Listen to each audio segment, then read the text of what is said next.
Selamat malam pemirsa, inilah headline news pukul 23 waktu Indonesia Barat. Pasca penyerangan yang menewaskan sedikitnya 127 orang, warga Paris, Prancis mengantri untuk mendonorkan darah mereka bagi para korban penyerangan. Warga Paris, Prancis mengantri di pusat Rue Crozier, Paris untuk mendonorkan darah mereka. Bukan hanya warga Prancis, namun juga warga Spanyol yang sudah 10 tahun berada di Paris mendonorkan darah bagi para korban penyerangan teroris tersebut. Saat ini di sejumlah rumah sakit di Paris, Prancis merawat sedikitnya 200 orang yang mengalami luka dan 80 orang diantaranya kritis. Donasi warga Paris merupakan bentuk solidaritas bagi warga Paris yang menjadi korban penyerangan yang diklaim oleh kelompok ISIS tersebut. Menurut Direktur Bank Darah Prancis Dr. Philippe Belling, meskipun stok darah saat ini masih cukup, namun dalam 2 hingga 3 minggu ke depan, darah akan dibutuhkan untuk mengganti stok yang terpakai saat ini.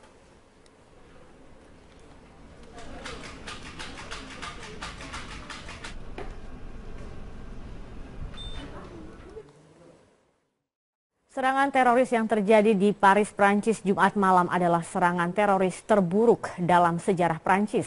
Serangan teror terjadi berupa penembakan dan bom bunuh diri terjadi di 6 lokasi berbeda. Lebih dari 150 orang tewas dan 200 lainnya terluka dalam tragedi ini.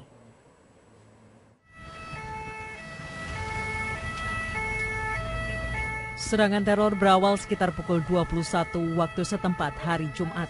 Dilaporkan ada penembakan di restoran dan bar Le Carillon. Seorang pria tak dikenal menggunakan senapan AK-47 memberondong ke arah pengunjung restoran Le Petit Cambodge yang berada di seberangnya.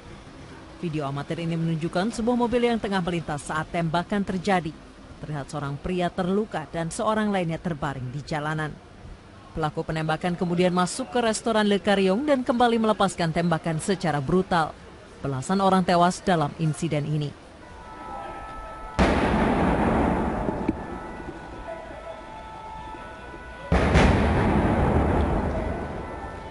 Sekitar pukul 21.57 serangan paling fatal terjadi di gedung konser Bataclan di distrik 11 Paris. Sekitar 1.500 penonton sedang menyaksikan konser band rock asal Amerika Serikat Eagles of Death Metal. Sedikitnya 100 orang disandra dalam gedung ini. Menurut salah satu korban yang berhasil lolos mengatakan para teroris memberondong peluru selama 10 hingga 15 menit.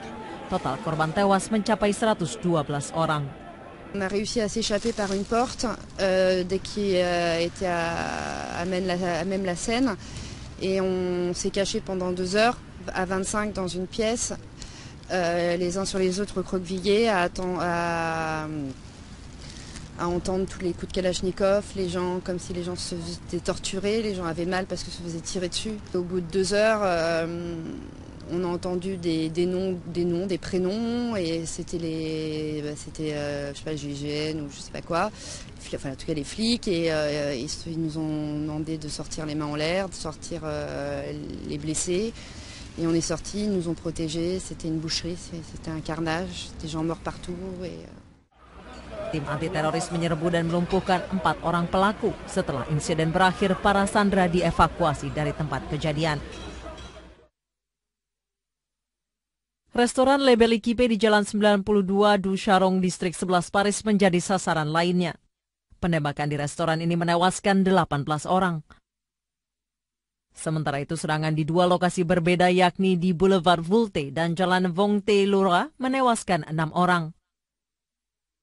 Moment où les explosions ont retenti. Serangan terakhir berupa bom bunuh diri yang meledak di sebuah bar di luar Stadion Stade de France di utara Paris. Laga persahabatan antara Prancis dan Jerman sedang digelar di stadion itu dengan 80.000 penonton. Presiden Prancis François Hollande yang sedang menonton pertandingan telah dievakuasi dengan selamat. Bom diperkirakan menewaskan sedikitnya 10 orang. Salah satu tim investigasi menyatakan para teroris mengenakan sabuk peledak. 7 dari 8 militan tewas bunuh diri dengan meledakkan diri. 3 diantaranya yang melakukan serangan di gedung Bataclan dengan meledakkan diri ketika polisi menerobos masuk ke dalam gedung. Sementara 3 lainnya adalah pelaku bom bunuh diri di depan Stadion Stade de France. Seorang lagi tewas dengan meledakkan dirinya di jalanan bagian timur Paris. Ini adalah serangan teroris terburuk dalam sejarah Perancis. Anissa Dasuki, Metro TV. Salah seorang warga negara Indonesia, Irene Parelli, tinggal di zona bahaya tempat penembakan di Rue de Jarong, Paris terjadi. Dan untuk mengetahui bagaimana detik-detik terjadinya aksi teror, kita telah terhubung dengan Irene Parelli. Selamat sore di Indonesia ini, Irene. Ya, selamat sore. Iya, Irene, Anda tinggal di Rue de Jarong, ini merupakan salah satu juga lokasi penembakan bar di sana yang tidak jauh. Seberapa jauh sebenarnya lokasi tempat Anda tinggal dengan lokasi penembakan ini? Sekitar 200-300 meter karena di belakang saya ini adalah tempat kejadian dan ini hanya 2 menit dari rumah saya tepatnya. Oke, baik. Sekarang bisakah Anda gambarkan situasinya saat ini seperti apa setelah tragedi penembakan kemarin? Untuk saat ini setelah saya keluar pagi hari ini semuanya berjalan secara normal. Memang agak banyak orang yang datang ke daerah sini untuk mungkin melihat tempat kejadian, tapi semua toko-toko di daerah saya tetap buka dan kendaraan umum semua tetap jalan seperti biasa. Bagaimana dengan penjagaan di sana? Halo? Ya, Irene, bagaimana dengan penjagaan di sana? Apakah Anda melihat ada penjagaan ketat yang dilakukan oleh pihak berwenang atau dari kepolisian di sana? Iya, sekarang banyak polisi di daerah rumah saya sih sekarang udah banyak polisi dan untuk orang-orang yang mau masuk ke dalam jalanan ini didampingi dengan polisi untuk masuk ke dalam. Dan saat ini banyak polisi di jalanan lewat-lewat karena terjadinya ada di sini dan di jalanan yang depan saya juga ada bom kemarin ternyata. Oke, saat ini bisakah Anda mengarahkan kamera Anda untuk lebih dekat agar pemirsa juga bisa melihat seperti apa situasinya saat ini, Irene? Ke arah lebih dekat atau ke arah ruangan daerah sekitar? Daerah sekitar dan juga situasi di belakang Anda saat ini. Kami ingin melihat lebih dekat seperti apa situasinya saat ini. Mungkin bisa Anda ceritakan juga apakah ini memang sudah bisa dilalui oleh orang atau hanya terbatas orang-orang tertentu yang bisa melewati. Saya melihat ada garis di depan Anda. Apakah memang ini batas yang diberikan kepada warga agar tidak bisa melintas juga di sini? Ya, untuk saat ini kita tidak bisa melewati batas ini, hanya penghuni di daerah ini yang bisa lewat dan itu pun harus didampingi dengan polisi diantarkan sampai ke depan rumahnya seperti yang Anda lihat di depan. Oke, tempat Anda tinggal ini sebenarnya wilayah apa saja yang terdapat di sini selain ada bar tempat tinggal? Ini sebenarnya wilayah seperti apa, Mbak Irene? Mungkin bisa diberi gambaran kepada pemirsa juga. Daerah saya ini adalah tempat biasa di Paris yang memang setiap hari Jumat ramai dengan orang-orang lokal yang datang untuk makan dan minum-minum di bar di sekitar sini karena ini daerah yang cukup ramai untuk setiap malam Jumat dan Sabtu tepatnya karena memang terletak di mana banyak restoran-restoran yang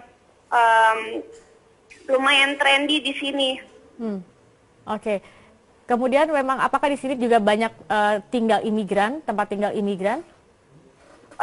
Sebenarnya di Paris untuk para imigran agak bercampur. Mereka tinggal kita semua tinggal di mana aja. Tidak ada tempat khusus yang memang konsentrasi hanya untuk imigran. Jadi ya seperti tempat biasa saja di Paris, di mana semua orang hidup bersama gitu antara imigran dan orang lokal. Jadi